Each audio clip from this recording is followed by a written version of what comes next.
এই রান্নাঘরে আপনাদের সবাইকে স্বাগত। আজ আমি আমার এখানকার রেসিপি হচ্ছে ভাত ভাজা। আপনারা অনেক সময় বেশি ভাত আমাদের থেকে যায়, সেখান থেকে একটু ভাত আমার ছিল।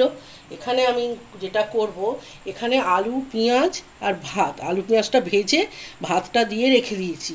এখন আমি যেটা দেবো, তেলটা গরম হয়ে গেছে, এখন দেবো দুটো এলাচ, ছোটো এলাচ, আর দেবো সামান্য জিরে। আর এর সাথে যেটা দিতে হবে, কাঁচা লঙ্কা আমি দুটো এখানে ছোট ছোট করে কেটে রেখেছি, এখন এটা দিয়ে দিলাম। ভাজা হয়ে গেছে, সামান্য আমি একটু ভেজে নিয়েছি।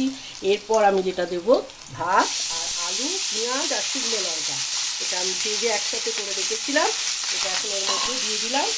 দিয়ে একটু ভাত ভালো করে ভেজে নেবো তেলের সাথে ভাতগুলোকে। আর এর মধ্যে আমি যেটা দেবো, সামান্য লবণ আছে, আর এখানে আমি একটা নিয়েছি নারকেল, শুকনো ড্রাই যে নারকেল কোড়া পাওয়া যায় দোকানে, 1 চামচ নারকেল কোড়া নিয়েছি, অল্প একটু চিলি ফ্লেক্স নিয়েছি। এগুলো এখন সব এটা এর মধ্যে দিয়ে দেবো। দেওয়ার পর এটাকে ভালো করে নেড়ে চেড়ে মিশিয়ে নিতে হবে। সম্পূর্ণ রেডি আমার ভাত ভাজা। আমি 2 মিনিট মতো ভেজে নিয়েছি। একবার এই রেসিপিটি বানিয়ে আপনারা খেয়ে দেখবেন, ভালো লাগে। আর যদি ভালো লাগে একটা কমেন্ট, শেয়ার আর লাইক করার জন্য অনুরোধ রইল। সুস্থ থাকুন, ভালো থাকুন, ভালো খাবার খান।